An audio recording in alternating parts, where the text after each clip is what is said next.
remember what I want to say. So thank you. This is Spiros Michalakis. Nice. And we met, I went to the Behind the Curve screening at the Los Angeles Film Festival.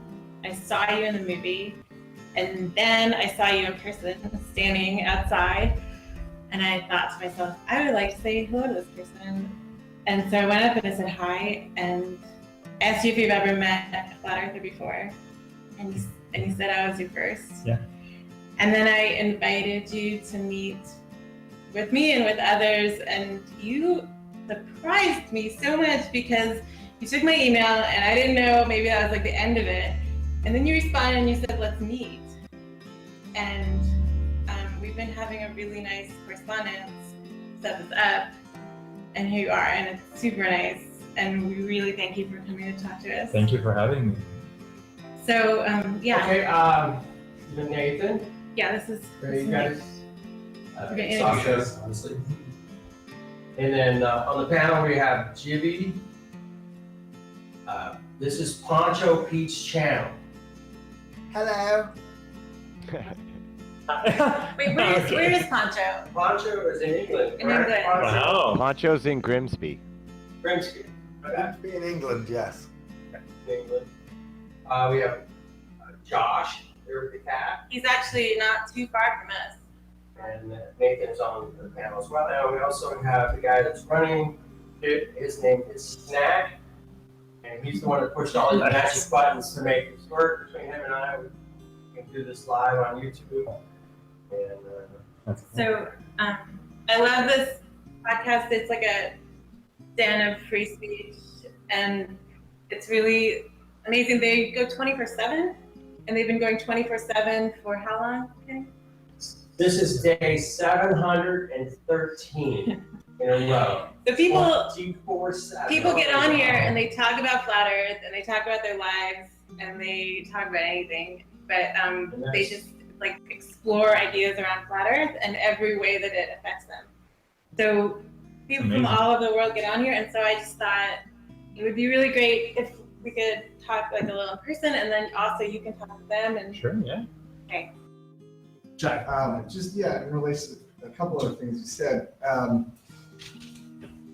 We are in agreement in that we are very, very interested in the nature of reality. Like we want to know the truth, whatever that is. Both on the quantum level, also on the physical level. And I think like a distinction needs to be made in terms of like the term flat earthers is kind of a loaded term. And when you say that to somebody, or when you hear it, like there's all these ideas that are in there.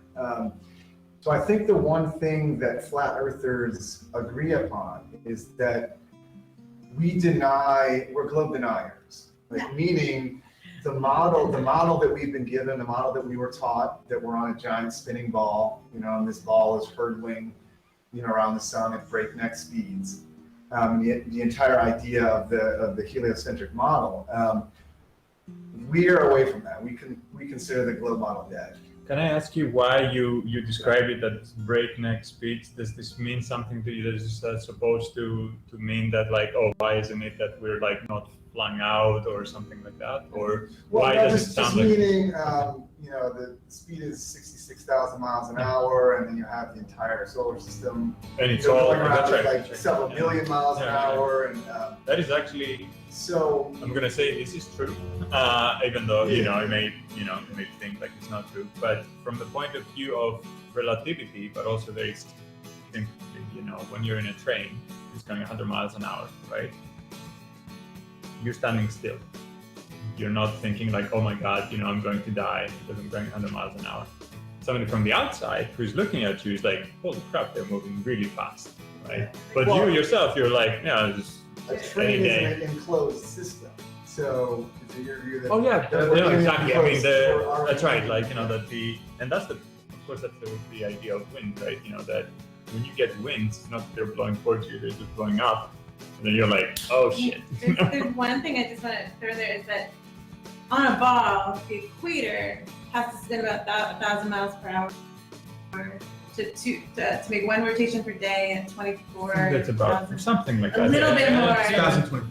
1,024. We know. We're like. That's a 24. It's a power of 2. We're nutty. We learn all this stuff. Yeah. So the equator has to Yeah. spin at a little more than 24,000 2020. miles an hour. 1,000 miles an hour. Yeah. But as you go up to Yeah. either or down, or well, relatively, to either pole, you had a more tapered That's right. journey. So, yes. So you have a Your angular velocity is smaller. Or so you're going you're literally going slower. So Yeah. like if you're in India and you travel to England, the ground beneath your feet and the atmosphere slows down by 400 miles per hour. And so that's like I know we don't feel constant speed, but we feel change in speed. So it's, Yes. So there's compound angular motion as well. So you're spinning 1,024 miles per hour, and you're spinning 66,000 miles per hour around the sun. Yeah. The sun is shooting 660,000 miles per hour through the galaxy, and the galaxy is shooting 6 million miles. Agreed. So there's four different Of course. speeds. And There's so even more that we don't even know. Yeah. So you should be able to view some sort of evidence of that spin, which is something that we don't see. the Of what spin? The parallax of the stars. So if you rotate Parallax. a train that was going 100 miles per hour, and then you rotated it at like 10 miles per hour, Oh, and then you shot it at like 6,000 miles per hour, that'd be a better example or more equal comparison of what they claim. Sure, we can feel what we can feel. Yes, and this is actually Einstein's brilliant idea that we cannot. How about just perceiving in some way the gravitational pull that must be going from the sun to the earth while its own weight and the moon are being hurled around? I mean, isn't that a tremendous amount of force necessary to hold it back?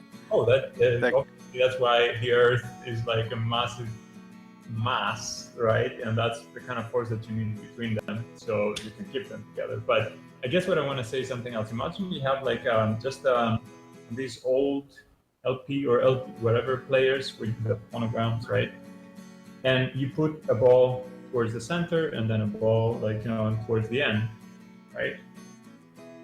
It's not going to be that one of them is like, oh my God, I'm dying. Woo! I'm going like, I'm so far away. Look at me. And the other one, they're both going to be rotating at the same amount locally. You won't be able to tell any difference. I mean, if I'm on a merry-go-round and I go to the edge, I can like fly off like that. But the If I reason stand in why, the middle, I that's can right. stand. Yes, and the reason is because acceleration. That's the second order effect.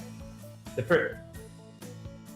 That's gravity, right? Gravity is a name for something that is called like a second order effect. Like the first order effect is locally. You don't see every one of us right now, even though we're moving at crazy speeds relative to each other, we're still in this room, Well, right? But if there's Spiros, what is your favorable equation for gravity to calculate gravity? I know we have like Newton's law of gravitation, but Einstein, Newtonian gravity.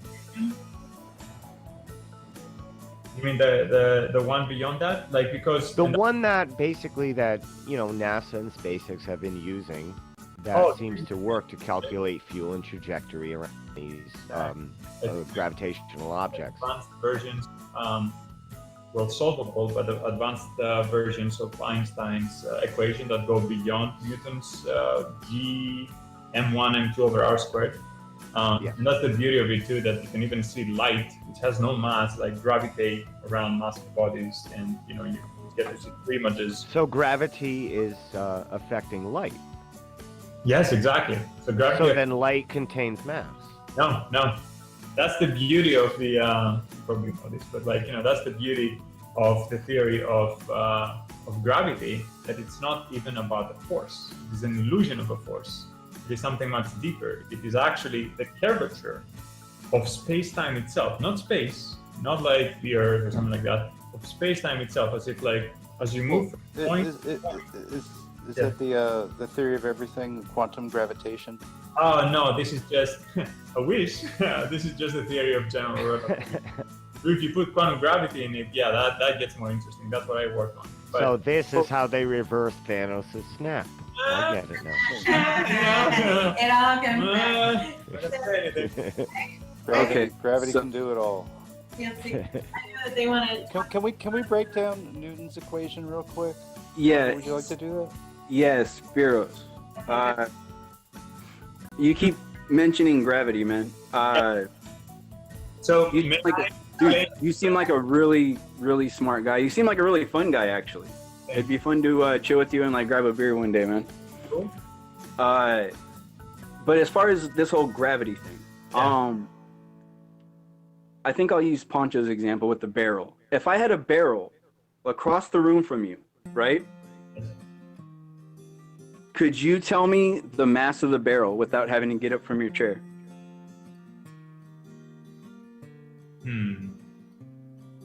How would I do that? How would I measure the force between us? Is that what you're asking? And No, I'm just asking the mass of the barrel. Like, tell me, Knowing the mass. yeah, just tell me like how heavy the barrel is, the mass of the barrel, like Wait, think of what's inside it. if you can so this is what you can do, and this is what science does. I think I know where you're going with that, right? Imagine that you can actually go to the barrel and like weigh it, right? Because the mass comes out usually from the weight, but you need to have a like this constant G and all that stuff. So usually you can measure mass, but through a proxy, all the weight, the force, right? And then if you can do that, then you can walk away and be like, forget I went there. Let me look at my, calculation, or let me actually connect through Wi-Fi, a scale that I put the barrel on, and then I'll be able to see without ever going there. Now, from that, you can say, okay, it works with every single object I've ever done this with, right? And I can successfully measure their mass because I take it, I double it in mass, and then the weight doubles and all stuff. Then you can extrapolate, right? It makes sense, and say, okay, what if this is a massive object out there? How much would it weigh, and what would the force be? And it turned out that Newton was able to figure out a very beautiful equation, which was wrong. Okay, it was very right for very macroscopic, long distances, massive objects. But then Einstein was like, what if an object with no mass, like light, okay, where the mass is actually energy, who are like interconverted. What if such an object still gravitates, can still be bent around or feels force? It was insane. We were like, there's no way. Okay. What if this happens? What if gravity is not some force between objects with mass, but it is a thing on top of which all massive objects live on, right? Space-time. Okay. And then the relationship between each other and how they move around each other through space-time depends on like the curvature of that thing. Like if you have, for example, a sheet of paper and then it is a little bit curved, you put the little balls, if it is flat, they're not going to do anything. They're just going to stay. Right? Can I just stop you real quick right there? Because first off, you said science's favorite word, imagine. Just keep that in mind. But on top of that, let's just stick with the basics as far as tell me what's inside the barrel, bro. Because there's no way you know. Like, you don't know whether it's full of a liquid, whether it could be full of cement, it could be full of dirt, it could be full of styrofoam. Yeah, You you're have right. no idea. Yeah. Because even you said earlier that you would have to go to it, weigh it, and then you said you have to forget that you even went there. That's just, Yeah. I don't understand. Why are you asking whether what it is made of? I mean, if you can observe. Well, I'm just asking like the mass of something, because like when you, like if you are looking at a celestial body, Yes. and it's a good distance away from you, Yeah. there's no way you know what's in the center of it.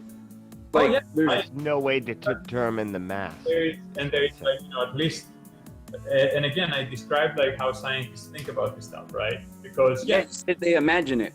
yeah, exactly. Yeah. You have to imagine it, but you have to have faith that so far everything you have done, because you didn't believe you could, measure the mass of something nearby you, but then you did it. Then you traveled a little further, and then you measured the mass of something else, and then you extrapolate. I agree, right? We don't know what is out there, but if it works every single time for every other object, and your method works, and you create a theory that's... How does it work? What was that? How does it How work? does it work? By looking at something, Spiros. How does it work? I look at the moon, I've got the diameter, the circumference, but I can't see around the back of it. I don't know what's in it, but I'm going to measure the mass of it. Okay, so Oh, I see what you're saying. So how do you know, how do you figure out without actually weighing it on something, right? So yes, this is where the theory comes in that says there's an equation for smaller things that are close to us, okay? This is Newton's equation. And we know how that works. So They there's cancelled out Well, most. but that's smaller things that you're able to touch, feel, experience, though. correct, you're absolutely right. But then you could measure something with very small mass, the equation works, right? And then you get bigger mass, then you get a whole house, or you get Bigger visual mass. you get no, not just visual mass. Like you measure it, like you have a scale where you measure like how much weight you put on, right? And then if you eat, you're gonna end up like weighing more and more and more, right? It's not an illusion. And then you're like, okay, I trust this. Maybe it's gonna fail after some time, but I'm gonna create a theory based on this. You have nothing Right, better. but they have hollow moon theory. It could There's be lots of hollow, theories about the like, moon, whether it's That's hollow or not not. for all we know, right? When it's looking down on us, but I guess I can agree with this for measuring a sack of groceries. I can't really say that measuring a celestial body would be as accurate. But what if so then you have a problem with additivity of mass. That if you like put a bunch of like sacks of groceries and fill like something as big as the moon with them, that you wouldn't know how much it weighs. Yeah, because you're not looking inside it. You don't know what's in the moon. You don't know what's in the sun. Sure. I agree that like you don't know if it's a sack of potatoes or rice inside. But if you had some way of figuring out on average what the composition, what the elements. But we don't with Well, those right, celestial bodies. We do. That's the beauty of it, right? That's how we can tell like through spectroscopic. We don't. Oh no. I mean, like what I'm trying to say is that there are scientific methods that allow you to figure out the composition, and that's where quantum physics comes in. We had to go beyond Einstein to figure that out. So you're right. Up to that point, we just had to make up stuff, right? But then when you can actually shoot like electromagnetic waves, and then you end up getting back different spectra, right? You're exciting the atoms inside of these stars or inside of these planets and whatnot, and you end up getting back information that says, well, we got like this little like spectrographic information that says only certain excitations came back to us, only certain like wavelengths of light came back from us, from that place. I wanna. And by the way, just to quickly finish, there's a unique signature because of quantum physics, like hydrogen, okay, iron, and so on and so forth. Each one of them has its own code that when you get information about, you're like, oh shit, this is mostly made of iron, or like there's water or something crazy like that, right? Because hydrogen and oxygen would have this specific signature, and it's not continuous even. It's like you clearly see like peak, then nothing, then peak again. Very cool, right? So the answer is you can weigh a barrel, you checking what color it is. Exactly. If it's barrel colored, it must be a barrel. It's really a certain amount. I don't want to die on.